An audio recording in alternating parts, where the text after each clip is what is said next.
Hey friends, it's Mel and welcome to my kitchen. Thanks for joining me again for another Fall Food Friday video with Falon. Thank you, Falon at Moss Family TV, for putting this together again this year. Today I'm making a caramel apple dump cake. It's very easy. The ingredients are simple, pantry staple items that are easy to find. We're going to start with 2 cans of apple pie filling. I need a stick and a half of butter, a half a cup of caramel sauce, a butter pecan cake mix, and I use pumpkin pie spice because it has all the different fall spices in one. So I'm taking a 9 by 13 baking dish and I have sprayed it well with some nonstick spray.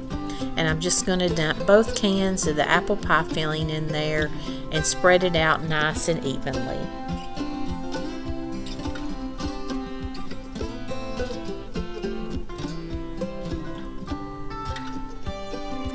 And then I am going to take my caramel sauce, and I did not even have to heat this sauce. It poured very easily on its own, but just half a cup of that and pour it over the apples. And the little jar I had another half a cup left in it.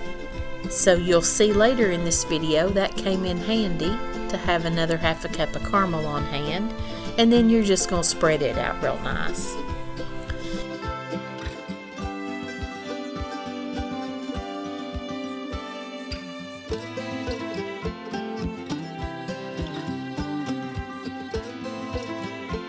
And then I use just 1 teaspoonful of this pumpkin pie spice.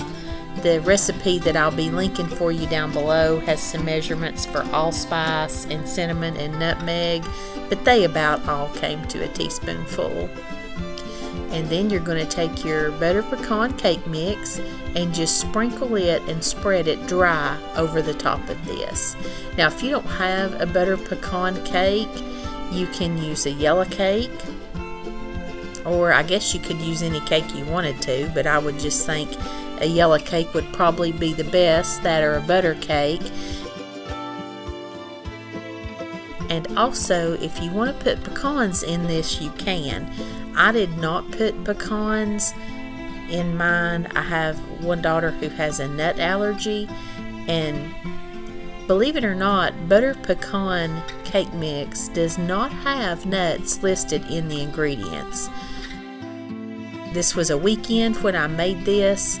I tried to call the Betty Crocker hotline and double check on that ingredient, and they weren't there, but she still wouldn't chance it even though the ingredients did not have nuts listed in them. I think it's just a flavoring. But anyway, once you get the cake mix spread out, you're just going to take this stick and a half of butter and cut it into thin pats, and you're going to cover the entire top of this mixture with your butter. You don't want to leave hardly any gaps if you can help it. And I used the stick and a half, and I think I cut mine a little thick maybe at first, but I did have to go back and grab the other half of that second stick of butter to finish mine off.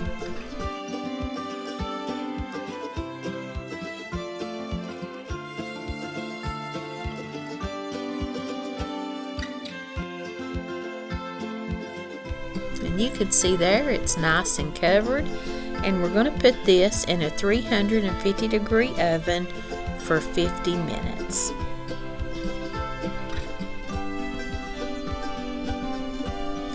So I put it in the oven and I just went about my business. I was tidying up the kitchen. This was after church on Sunday, and I was going to put this dish together before I went to my mom's for Sunday dinner. And I was so excited. I told her, don't make a dessert, don't worry about any of that. I've got a wonderful new dish and everybody's going to love it. I was so excited about it. It's going to be great. And then this happened. I was devastated. That thing looks like a big marshmallow that somebody has left in the fire a little bit too long.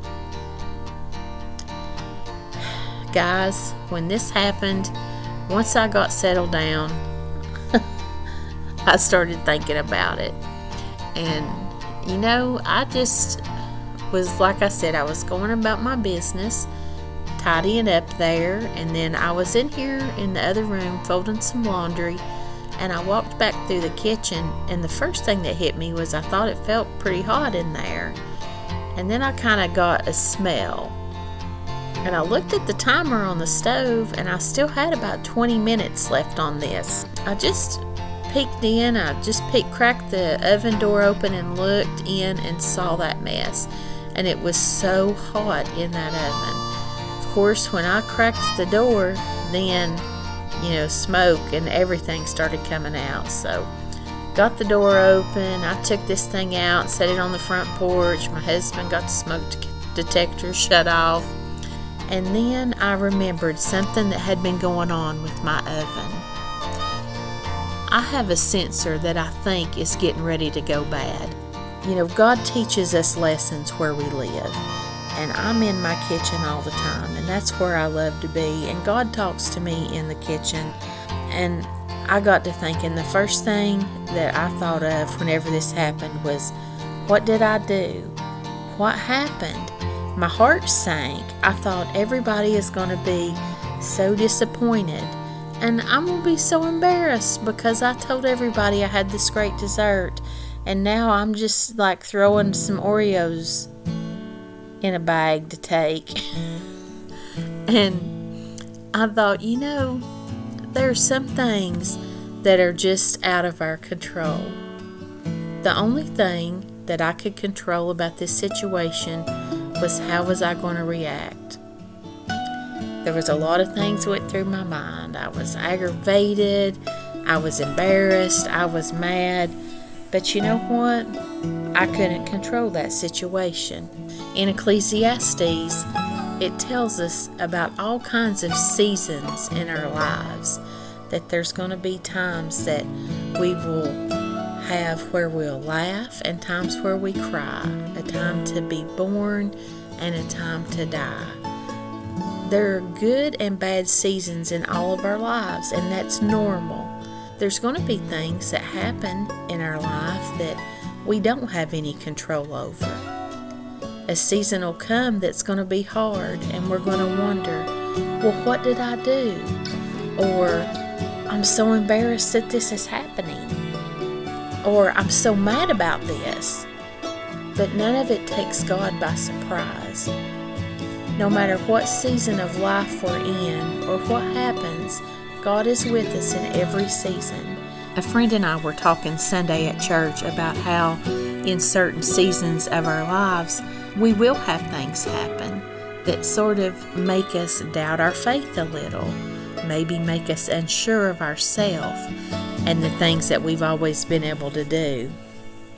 But God can teach us things in these times. When we go through these seasons where we are facing doubts and we're having fears, we can draw on Him.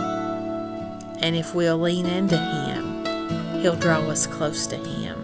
And He can show us that He's always there with us, no matter what season of life that we're going through. Whether it's a tough season, whether it's a hill, or whether it's a valley, He's always with us. And we cannot control everything that happens in this world, but He is ultimately in charge, and we can trust Him. So I just picked myself up and dusted myself off. I got 2 more cans of apple pie filling and another cake mix, and I just put another one of these together after I tested my oven out again very well to make sure it had reset. Guys, I hope you will love this recipe as much as we have. This was so delicious. It was so warm and it was so cozy. And if it took burning one of these up real good in my oven for God to show me that I need to watch how I react to things and lean into Him, it was well worth that little sacrifice. I had mine plain. I like my cobblers and things warm like that. just like they are. I put some ice cream on my husband's for him. This was so easy. I hope you've enjoyed it. And just remember, whatever season of life you find yourself in, God is walking through it with you. And I hope that you will have a wonderful fall. And until I see you next time, I send you love from my kitchen.